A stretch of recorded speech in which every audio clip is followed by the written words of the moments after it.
মৌলবাদ, সাম্প্রদায়িকতা, সন্ত্রাস ও নৈরাজ্যের বিরুদ্ধে এগিয়ে আসা ও দেশরত্ন শেখ হাসিনার উন্নয়ন অগ্রযাত্রার ধারাবাহিকতায় স্মার্ট বাংলাদেশের বিনির্মাণের লক্ষ্যে সাতক্ষীরায় নারী সমাবেশ অনুষ্ঠিত হয়েছে।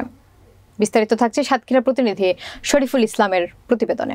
বুধবার বিকালে শহরের লেক ভিউতে আওয়ামী লীগ ও অঙ্গ সহযোগী সংগঠনের নারী নেতৃবৃন্দের আয়োজনে অনুষ্ঠিত সমাবেশে প্রধান অতিথি হিসেবে বক্তব্য রাখেন জেলা আওয়ামী লীগের সাধারণ সম্পাদক নজরুল ইসলাম।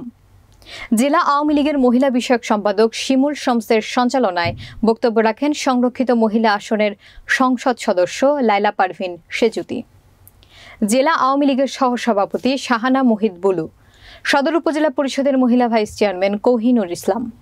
এ সময় উপস্থিত ছিলেন যুগ্ম সাধারণ সম্পাদক আহম তারিকুদ্দিন, জেলা কৃষক লীগের সভাপতি মাহফুজা সুলতানা রুবি, জেলা আওয়ামী লীগের দপ্তর সম্পাদক হারুনুর রশিদ, জেলা আওয়ামী লীগের ত্রাণ বিষয়ক সম্পাদক অ্যাডভোকেট আজারুল ইসলাম, স্বাস্থ্য বিষয়ক সম্পাদক সুব্রত ঘোষ, জেলা আওয়ামী লীগের সদস্য নাজমুন নাহার মুন্নি, ইসমত আরা, জেলা মহিলা আওয়ামী লীগের যুগ্ম সাধারণ সম্পাদক রওশন আরা রুবি, মহিলা যুবলীগের সাধারণ সম্পাদক সীমা সিদ্দিকী, শ্রমিক লীগের সাবেক সভাপতি রবিউল ইসলাম সহ আরও অনেকে।